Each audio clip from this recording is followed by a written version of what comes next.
У прямому ефірі «Свобода слова» і я запрошую до центрального мікрофона Володимира Жириновського, керівника фракції Ліберально-демократичної партії Росії у Державній Думі. Прошу, пане Жириновський.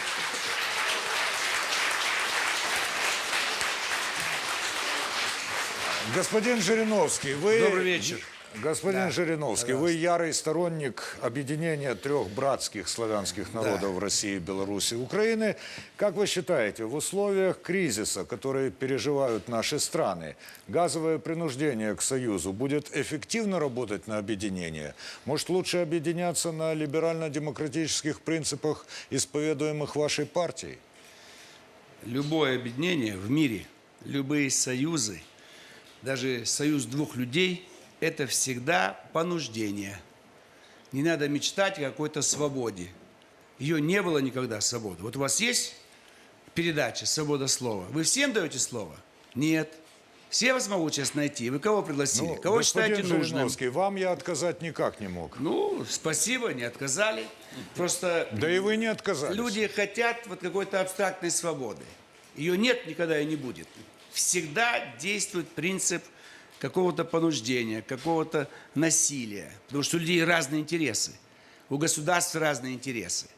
Евросоюз разве объединился полностью на добровольной основе? Они вынуждены. Сегодня может существовать спокойно и длительное время только государство с населением в 300 миллионов человек. Это экономисты считают, это не я считаю. Вот США 300 миллионов, вот Евросоюз 400 миллионов, вот Китай больше миллиарда, Индия больше миллиарда. А если у нас с вами бы были вместе, как СССР, нас бы тоже сейчас было 300 миллионов. Да, ну. А раз мы живем, да, было 280 в Советском Союзе, а прошло 20 лет, мы увеличились на 3 миллиона. Сейчас бы нас было 340. Как раз мы бы вот с той площадью... 283 было. никак 340 не получится. Так а 3 миллиона в год увеличивалось, прошло 20 лет. За 60 миллионов было бы плюс. Я считаю, все вместе. То есть, я не говорю обязательно 300, пускай будет 290. Но если государство меньше 100 миллионов, 50 они обречены на исчезновение в ближайшие там, 30, 40, 50 лет. Это закон экономики, это не мой. Я не хочу никому предрекать плохое, но объединение идет, это спасение. Почему я говорю, что добровольность – это видимость? Да, мы добровольно объединились. Чтобы не погибнуть, объединились. Как во время войны союзы образуются, чтобы с кем угодно объединяться, чтобы спасти свою страну. Вот смотрите. Или чтобы напасть на кого-то. Или для нападения объединяются. Вот Гитлер объединил тех, с кем напал на кого-то. А потом образовалась антигитлеровская коалиция. Вот смотрите, сегодня в Ливии Запад поддерживал определенных оппозиционеров. Они боролись с режимом Каддафи. Им дали оружие. Сегодня они действуют самостоятельно. И их сегодня бомбит Франция и объединенные силы против них. Вот их сами они создали. Теперь с ними борются рядом, несколько километров. Вот в Ливии они были борцами за свободу. Чуть перешли границу Ливии, Мали. Они уже захватчики, они уже террористы, радикалы, исламисты. Как и Талибан. Создали его и, значит, против советской армии нету. Они повернули оружие против американцев. То есть весь мир, к сожалению, на насилие. Да, рождение человека – это что такое? Свобода разве? Мать умирает иной раз при рождении. Это осознанная необходимость. Нет, это природный фактор. Как и жизнь, как и рождение, как и смерть. Господин Все это Жириновский, связано с правильно насилием. ли я вас понимаю, что на либерально-демократических принципах объединяться никак невозможно? Ну, либерализм как свобода, конечно, все мы хотим, чтобы была более-менее свободная пресса. Она уже есть сегодня. И у вас, и у нас. Более-менее свободные выборы. А где более, а где менее? Ну, наверное, больше в России свободы. Потому что там столько прессы, столько каналов. И день и ночь все это вещает. У вас круглые сутки вещают все каналы. У нас круглые сутки. Поэтому, если пересчитать все газеты, все радиоканалы и телеканалы, то, наверное, общий вал информации, оппозиционный именно, конечно, наверное, больше в России. Хотя, может быть, вы считаете, что больше у вас, ради бога. Свободное мнение, пожалуйста. Андреас Умланд. Пожалуйста. Я бы хотел спросить, в вашей книге «Последний бросок на юг» вы написали, что Россия должна объединиться с Ираном, Афганистаном и с Турцией, и что в этих странах должен быть введен русский рубль и русская армия, вы написали. Это как бы отошло уже на второй план? Ну, может быть, вы как? не так это поняли. Речь шла о том, что все события геополитического характера будут происходить на территории Афганистана, Ирана и Турции. Вот прошло 20 лет, и что мы видим? В Афганистане стоит коалиция всех натовских стран. Это практически продолжение Третьей мировой войны. Первая была в Ираке, когда ввели туда коалицию 33 стран в январе 1991 года. Значит, Иран подбирается, мировая коалиция. Пока эмбарго, вслед за эмбарго против Ирака будет вторжение или бомбардировки. И Турция сегодня практически на ее территории устанавливаются системы Патриот. Якобы противовоздушная оборона, на самом деле это нападение на Сирию. Все произошло. Я дал точный прогноз геополитический на ближайшие 20 лет. А то, что русская армия, то наша дивизия, наша база стоит в Таджикистане, это рядом с Афганистаном. Наша армия помогла свергнуть режим талибов в 1996 году. Я написал книгу в 1993 году. И с Турцией у нас хорошие отношения, но мы против ее позиции по Сирии. И в случае нападения на Иран, непосредственно соприкосновение с Арменией, открытая граница сухопутная, в Армении стоит русская армия. Все точно. Григорий Смитюх, народный депутат, фракция партии регионов. Спасибо. Владимир Владимирович, мне очень приятно задать вам вопрос. Вы понимаете, мировая тенденция сегодняшнего состояния мира, военно-политических союзов, других экономик, это все очень важно. Но меня, как народного депутата, как гражданина Украины, беспокоит ситуация, которая сложилась или складывается на сегодняшний день между нашими дружескими, мирными, родственными странами. Когда-то в основе была одна основа, это Киевская Русь и так дальше. Меня беспокоит то, что наши целые поколения осваивают Дальний Восток, в том числе, где сегодня энергоносители Российская Федерация получает и продает по немерно дорогой цене. Меня беспокоит, что люди, которые положили свою жизнь на освоение этих мест, меня беспокоят люди, которые в конце концов переместились на территории и свою пенсию доживают. Им сегодня приходится платить непомерную сумму, потому что пенсионное обеспечение не позволяет им достаточно иметь много денег для того, чтобы в том числе покрывать энергозатраты, которые они в своей жизни потребляют. И меня вот интересно ваше мнение, потому что вы лидер крупнейшей партии в Российской Федерации, вы являетесь заместителем Государственной Думы. Меня, я думаю, граждан нашей Украины интересует следующим образом. Почему Россия ставит ультимативные условия перед Украиной? Не лучше ли бы сесть за стол переговоров и не ставить перед братским народом вот такие, знаете, невыполнимые задачи, как сегодня, например, выставлен счет на 7 миллиардов? Я понимаю, что есть ошибки, которые принимаются те или иные в договорных отношениях, но есть еще человеческие отношения, есть и дружеские отношения. И вы, как представитель правящей партии, одной из правящих партий в России, почему вы не заявляете, что эта цена несправедлива? Как вы оцениваете это событие? И что вы скажете тем же россиянам, которые живут на территории Украины и платят непомерную цену? Что вы скажете тем людям, которые вложили свою жизнь, осваивая Дальний Восток и платят непомерную цену? Что вы им скажете сегодня? Как вы им поясните вашу позицию? Пожалуйста. Конечно, если бы у нас сохранялось бывшее наше государство, то там не было разницы в ценах. И на Украине, и в Беларуси, и Казахстан. Все платили мы намного меньше, чем в Европе и в Америке. У нас были очень низкие цены на электричество, газ и так далее. Но то, что вы говорите, что вот сегодня дорого очень стоит, я с вами согласен. Ну а как же нам быть? Мы же разные государства. Вы предлагаете, чтобы Россия отступила от мировых цен и продавала своим соседям по льготным ценам. А что взамен Россия-то получает? Вы знаете, что в последние годы до развала СССР, 80-е годы, больше всего денег было вложено в Украину. Не в Урал, не в Сибирь. Мы много денег вложили в Среднюю Азию, Закавказье. Я сам там жил и знаю хорошо Среднюю Азию и Закавказье. И что в результате? Что мы получили? Враждебное отношение к нашей стране. Сужение поля русского языка. Даже русские имена запрещают, значит, называть кого-то. Если за рубежом везде расширяется зона влияния русского языка, то в братской Украине пытаются... Где, например, господин Жириновский? В Турции, пожалуйста, Понятно. в Иране, в Польше, То есть там, в где вы Европе, предсказывали. в Италии, везде потребность, курсы русского языка открываются, везде очередь, потому что огромная диаспора русская расселилась по Европе. И сегодня в Нью-Йорке русских газет, русское радио может быть больше, чем у вас на Украине. Что там проживает только в Нью-Йорке 1 миллион русских, а по всей Америке до 7 миллионов. В Германии выходит русская реклама, русские газеты, и день и ночь все на русском. Целые магазины, целые кварталы. Вот. Поэтому единственная Украина, где сужают. В Прибалтике восстановили русский язык, так сказать. И ждут, чтобы приезжали туда русские туристы. В этом смысле доказательств не надо, вы это сами прекрасно знаете. Мы скупили 400 тысяч квартир в Болгарии, а в Крыму нас практически нету. 3 миллиарда мы оставляем Турции за ее курорты. Могли бы оставлять Украине. Вы плачетесь, что не хватает денег за газ. Так кто вам мешает получить с России деньги за отдых в Крыму? Чего же вы там не пускаете русских?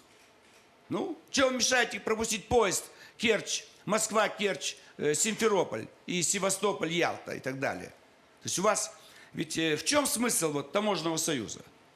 Вступление Украины в таможенный союз позволит ей добавить к бюджету 4 миллиарда долларов в год. Это бесплатный газ. Зачем по льготным ценам? У вас газ может быть бесплатный русский газ. Вы получаете дополнительно в случае вступления, вот сейчас вступайте, и у вас уже пойдут деньги. А так у вас расходы одни. Так кто виноват в этом? И вы просите, чтобы мы за счет своего народа сказали, давайте поддержим, так сказать, вот людям дорого платить. Извиняюсь, если вас перебью. Да. Я не ставил вопрос, чтобы Россия продавала в данном случае газ. Я говорил о справедливой цене, рыночной цене. И я говорил вам, как вы оцениваете те ситуации, когда Украина действительно не потребила газ, а ей выставляет сейчас 7 миллиардов штрафных санкций. Вот вы это поясните. Да, объясняю. Это норма, строка любого международного договора о поставках. Если вам не нравится, вы не заключаете его. Но в любом договоре есть, что если вы не хотите получить то имущество, ту продукцию, то должны заплатить часть стоимости ее. Иначе поставщик проигрывает. Мы заключаем договор, что вы у нас купите, допустим, 50 миллионов кубов газа. А вы говорите, а нам только 20 надо. А что нам делать с 30? Мы же 30-то не продали. То мы теряем все. Вы говорите, вы не хотите 7 миллиардов потерять, а мы потеряем сотни миллиардов. С какой стати? Мы же не говорим, чтобы вы нам заплатили просто так. Мы говорим, купите столько газа, сколько вы хотите. И мы говорим вам, что если вы купите меньше, тогда деньгами нам дайте. Определите, сколько вам надо газа. Сейчас вы определили 20, допустим, единиц у вас там, а в контракте 30. Вот вы платите 7 миллиардов. Кто вам мешает просчитать? Я согласен, что вам не хватает денег, значит, покупать наш газ. Но что мы должны делать в этой ситуации? Валерий Содержать Чалый. вас? Да вы же чужое государство. Так у нас было внутри Советский Союз. Большинство территорий были неспособными. Все были дотационны, как в сегодняшней России. У нас доноров всего 10 регионов. 70 это нахлебники. Ну это же люди, они же не виноваты. И мы перераспределяем. У богатых регионов забираем и отдаем там, где нет газа, нефти. Люди должны жить. Ну как мы можем делать с Украиной так? Вы чужое государство. Вы понимаете, что кроме вас есть еще Белоруссия, Прибалтика, Грузия, Средняя Азия? То есть сколько у нас окружения, соседей? Господин Жириновский, Да. это вы произнесли здесь фразу «чужое государство». Валерий Чалый. Ну а какое же государство? Конечно, мы же иностранные. Соседнее, дружественное, Да, партнерское. соседнее, братское, но иностранное. Это термин юридический. Мы с вами не являемся одним государством.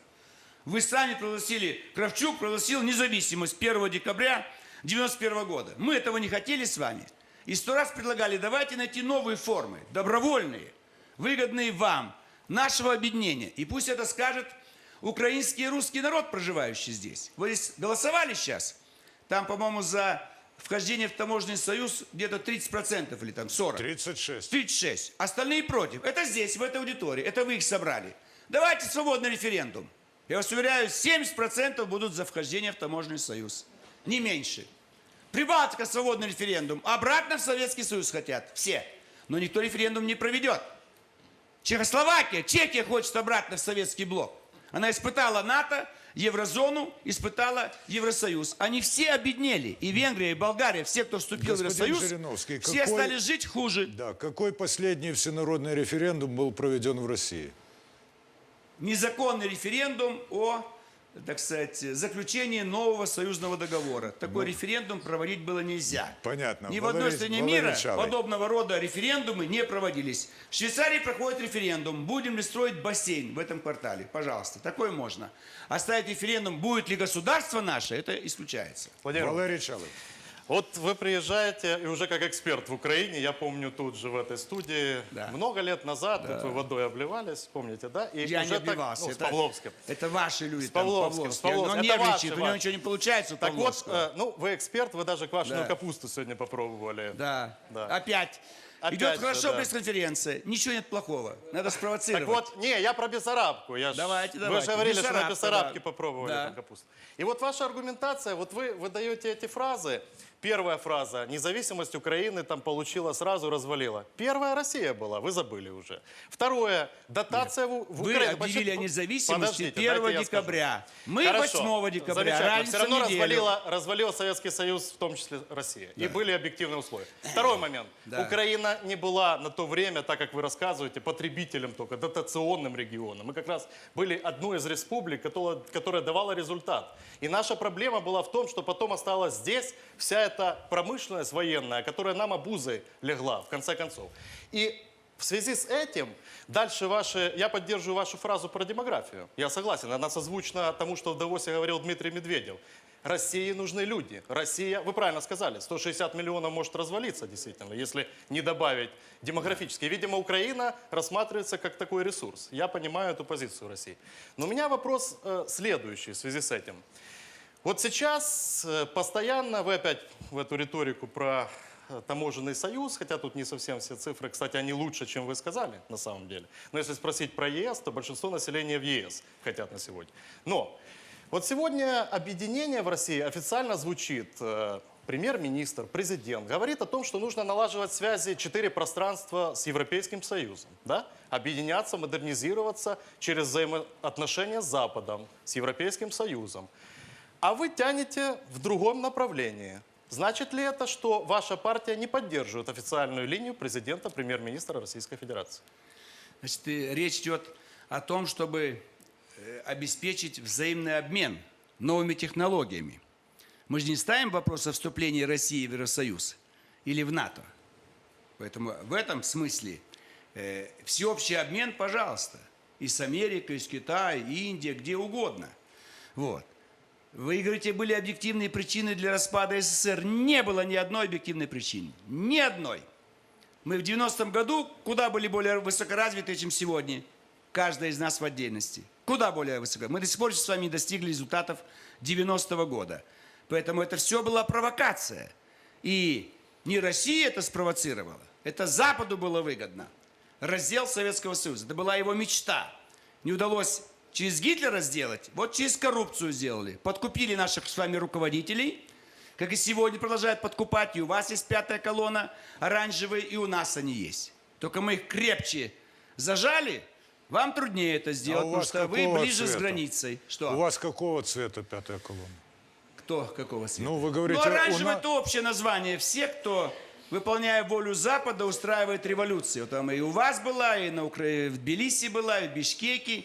И у нас была попытка вот 10 декабря прошлого 2011 года. Они вышли 100 тысяч. Но больше никто их не поддержал. Если вышло бы 10 миллионов, могла бы произойти революция.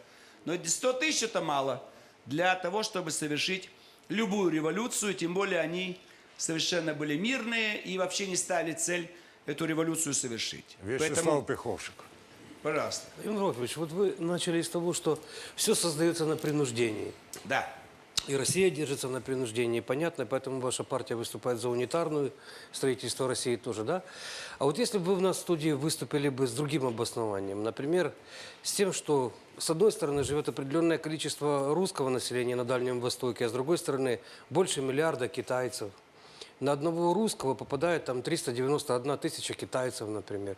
И сказали, мы хотим любви с Украиной, вот взаимной любви. Чтобы украинцы и русские любили друг друга, а потом переезжали на Дальний Восток и уравновешивали баланс с китайцами. Может, такая пропаганда была бы более действительная, как вы думаете? Значит, всякого рода пропаганда, что есть угроза Китая на Дальнем Востоке, это никак не соответствующая реальности. Никакой угрозы Китая нету на Дальнем Востоке. И, в принципе, можем обойтись этим населением. Население России при большей территории, при Екатерине II, когда была в нашем составе и Финляндия, и Польша, было всего 7 миллионов. 7 миллионов было. Представляете? Сейчас нас в 20 раз больше. Поэтому демографический фактор роли не играет. Никто никогда ни одного метра российской территории не получит. Все. Вы уже отдали два острова в 91 прошлом год, году. а? Вы отдали два острова в прошлом году. Ну и что это острова по международному морскому праву мы должны отдать? Если... При Союзе по международному праву не отдавали. Нет. Повторяю еще раз. За эти годы изменился фарватер реки. И китайцы его засыпали, Если этот течение фарватер. реки идет, и острова находятся в фарватере ближе к тому берегу, мы обязаны отдать. Так вот, при царе, при Советском Союзе фарватер был ближе к китайскому берегу, острова были к нашему. Но время идет, меняется течение. Если острова уже переместились в сторону китайской стороны, то по международному морскому праву эти острова могут быть принадлежать Китаю. И мы 300 лет не устанавливали границу с Китаем. 300 лет. В конце концов, надо когда-то установить. Китайцам больше ничего не надо. Они просили точно установить, демаркацию произвести. У нас ее не было. У нас был Порт-Артур был наш, и практически пол Манчжурии было наше. Поэтому не договаривались столетиями. И когда мы два острова отдали, это просто смешно. Пустых два острова. И что они там делают, ничего не делают. Но мы выполнили норму международного морского права. Вы не хотите выполнять норму, по которой вы должны платить за газ. Вот что вы делаете? Вы сами обостряете отношения. Заплатите и получайте газ в другом месте более дешевый. Сейчас полно источников получения газа. В Катаре покупаете его, в Туркмении покупаете его. Вы, я слышал, про сланцевый газ говорили. Но чтобы произвести сланцевый газ, нужно затратить столько энергии. У вас ее нету, как и любой альтернативный вид источников энергии. Сколько говорит, давай завтра будем из сои, из кукурузы, ничего не получится. Потому что надо кормить скот. А вы хотите из этого делать энергию. Получится одна энергия, где будет мясо. И произвести эту энергию нужно затратить еще больше энергии. Чем хорош газ? Его не надо ничего делать. Он в земле. Пробурили, и он пошел. Нефть Андрей пробурили, Блинов. и она пошла. У меня к вам есть такое неожиданное, как для полуночи, радикальное предложение сблизить Киев и Москву. Вы поговорите, пожалуйста, с главным московским часовщиком, чтобы разница между Киевом и Москвой была не 2 часа, потому что, может быть, и вам будет немножечко легче приезжать в братскую Украину. Я советую Украине и Киеву перейти на московское время. Русский язык сделать единственным государственным языком. Вот. И тогда будет все хорошо. И на украинском, ради бога, все говорят на турецком, на румынском и так далее. Но язык нас объединяет. Я вас уверяю, скоро Турция сделает русский язык вторым языком. В Израиле русский язык второй. В Америке русский язык третий. Английский, испанский, русский. Это все уже человечество, так сказать, как бы идет к этому. И во многих странах 3-4 языка. Поэтому никто вам не мешает русский язык не трогать хотя бы. Но всячески давление. Вот сделали уже русский язык, так сказать, рабочий язык в регионах. Нет, хочется увеличить, чтобы уменьшить. Зачем вы издеваетесь над русскими? Почему они должны говорить и думать по-русски? Это же чудовищно. 21 век, и у вас давят и душат русскую культуру. Позакрывали все русские школы в Киеве. Сколько школ на русском обучении? Одна пожалуйста, школа? господин а Жириновский, было 20. господин Жириновский, пожалуйста, Да. не Да. пользуйтесь больше информацией, которую вам предоставляют те люди, которые предоставили вам эту информацию. Я это из вашей прессы вижу. Вот оно я читаю, я, вашу прессу. Если ваши журналисты обманывают, тогда вы их Владимир заставьте Вольфович, писать правду. Владимир Пожалуйста. Вольфович, Григорий извините, что вас Сметов. перебиваю. Буквально одну реплику. В этой студии находится больше 100 человек. Они все разговаривают на русском языке. Очень они хорошо. все пишут на русском языке. Они все Отлично. читают на русском языке. Да. Они могут свободно общаться с вами на русском языке, Да. на вашем родном. Скажите, пожалуйста, если мы приедем в Москву, мы сможем говорить на украинском языке в студии? Пожалуйста. Вы думаете, там будут люди, которые понимают? Ну, если их нет, что вы У будете нас говорить нет, по-украински? вы поймите правильно, я вам как Но политик, если вы политику придете в говорю. студию, мы вам У нас разрешим нет говорить про- по-украински, у нас- но вас никто не поймет. Владимир Вольфович, Владимир это Вольфович, делать? я призываю вам следующий отпуск провести со мной на Украине. Да. поехать в любой населенный пункт, Да. где с Везде вами говорят любой по-русски. гражданин Украины будет разговаривать на русском языке, Да, и проблемы да, очень русского хорошо. языка в Украине нету. Согласен. Не выдумывайте, пожалуйста, этот вопрос. Ну а сколько школ на русском языке в городе Киеве? Сколько, называйте? Было 20, сколько осталось? Достаточно... Одна. А сколько? Ну сколько у вас школ? Назовите. Было их не 20, Владимир а много Вольфович, больше. Владимир Вольфович, Тем более- мои дети учатся в обычной 155-й школе. Если мы с вами завтра посетим эту школу, вам дети все будут с вами говорить на русском языке. Спорим? В Крыму украинских школ, знаете? Там вообще не должно быть. Одна, и то закрывают. Крым. Понимаете, вы Территория сказали, надо идти на Территория Украину, дали Российской клич, и они Федерации. все пошли, и берут, забирают все, вычищают украинцев полностью. Вот, реализуют ваш сценарий. Вы Крым. этот сценарий озвучили несколько лет назад. Реализуется. Партия регионов сегодня. Хотя есть и здравые мысли. Вот Ну вы же сегодня историю озвучили. знаете. Когда Россия присоединила Крым 200 лет назад, то рядом никакой Украины не было. Это была Россия. Да ради бога, армия общая была. И поляки с нами у нас были в армии, и финны, и туркмены, и узбеки. В армии было много. Только Сталин сказал в июне 45 года, только русскому народу я говорю спасибо. Это единственный народ, который обеспечил победу над фашистской Германией. Много было народов, а только русские сломали хребет. Потому что остальные разбегались, к сожалению. Я И у нас благодарю. не стоят памятники Бендере или Шухевичу, которые уничтожали советских солдат за то, что они освобождали Украину от фашистов. Разница есть. История же вот недавно произошла. Благодарю Да. господина Испугались. Жириновского. Да. Я Кто- обращаюсь к русскому украинскому народу. Самые лучшие отношения к Украине в России. Ни одного антиукраинского мысли нету. Ни одного шага. И я хочу, чтобы так же было и на Украине. Чтобы перестали упрекать друг друга, вспоминать плохие страницы в нашем прошлом, и чтобы газ пришел дешевый для Украины. Но и Украина взамен тоже что-то дала бы. Мы можем договориться. Торговать можем. У вас есть много из того, что вы можете продавать России. И за счет вырученных денег купить огромное количество русского газа. Только давайте расширять все это. И запомните, я не хочу вам желать плохого, но вас никогда не примут в Евросоюз. Неужели вам приятно стоять в передней и ждать, когда вам скажут «пошли вон», как Турция не сказали. 50 лет Турция ждала вступления в Евросоюз. Чего вы Господин унижаете себя? Жириновский, господин Великий народ, Жириновский. космическая нация, мы вместе космос с вами, так сказать, осваивали. И скоро полетит русские космические корабли на Луну, и на Марс, и на Венеру. А вы, понимаете, будете стоять в предбаннике, как румынский дворник или польский сантехник. Неужели для этого вы все жили вместе с нами? Поэтому подумайте. И захотите, вы сами измените политику. Я вовсе ничего не говорю, давайте с Россией, сами решайте, добровольно. Ассоциации подписывайтесь, все что угодно делайте. Но не получится. Я вам даю прогноз. Когда прогноз по Афганистану, Ирану и Турции. Через Я 20 лет, благодарю через Владимира 20 лет мы с вами Жириновского, объединимся. лидера фракции И в этой стадии будет идти передача на русском языке. ЛДПР за участие в Спасибо, программе до свидания. «Свобода слова». Да.